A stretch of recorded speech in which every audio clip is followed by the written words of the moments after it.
Hi అండి. ఇప్పటికే మీకు అర్థమై ఉంటుంది నేనేం చేశానో. యెస్ అండి. చికెన్ బిర్యానీ. చికెన్ బిర్యానీ అంటే ఇష్టం లేని వాళ్ళు ఎవరుంటారు చెప్పండి? ఆడైనా, మగైనా, చిన్నైనా, పెద్దైనా, లావైనా, సన్నైనా అందరికీ ఇష్టపడేది చికెన్ బిర్యానీ. కానీ ఈ బిర్యానీని ఇష్టపడని వాళ్ళ కేటగిరీ గూడా ఒకటుంటుందండోయ్! అదెవరో కాదు మనమే. నాకైతే బిర్యానీ అంటే ఇష్టముండదు. బిర్యానీనే కాదు నాన్ వెజ్ పెద్ద ఎక్కువగా తినను. అందుకని మా ఫ్రెండ్స్ ఏడిపిస్తూ ఉంటారు. "అసలు నువ్వు నాన్ వెజ్జే తినవా? అసలు ఇంట్లో నాన్ వెజ్ వండుతావా?" అనేసని.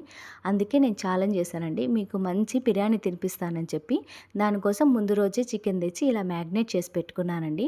బాగా ఆ చికెన్ అంతా మ్యాగ్నేట్ చేసిన తర్వాత పొద్దున్నే లేసి గిన్నె పెట్టుకొని వాటర్ పోసి దాంట్లో పుదీనా, పచ్చిమిరకాయలు, కొత్తిమీర, అల్లం వెల్లుల్లి పేస్టు, నిమ్మకాయ అన్నీ దినుసులు వేసి ఇలా ఉడికిచ్చానండి. అది ఉడికే లోపల కడాయిలోకి ఇలా నెయ్యి పూసుకోవాలి అడుగంటకుండా.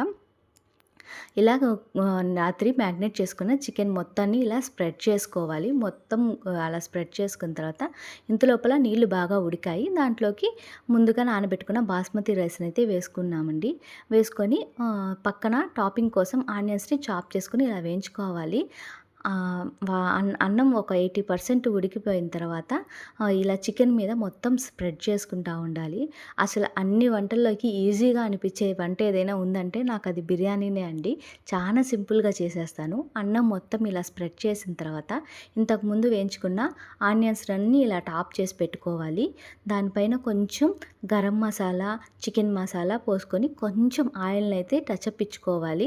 లేకపోతే డ్రైగా ఉంటుంది బిర్యానీ. దానిపైన కలర్ కోసం కొంచెం కుంకుమ పువ్వు వాటర్ పోసుకోవాలి. కలర్ అయితే మంచిది కాదు కాబట్టి దాని మీద కొంచెం కొత్తిమీర, పుదీనా వేసి దాన్ని మూత మూసి ఆవిరిపోకుండా చింతపండు పెట్టుకొని దానిపైన వెయిట్ పెట్టుకోవాలి. ఆ తర్వాత మా ఫ్రెండ్స్‌కైతే సర్వ్ చేశాను. అందరూ సూపర్ ఉందన్నారు. నేనైతే పచ్చడితో తిన్నాను. అంతే అండి.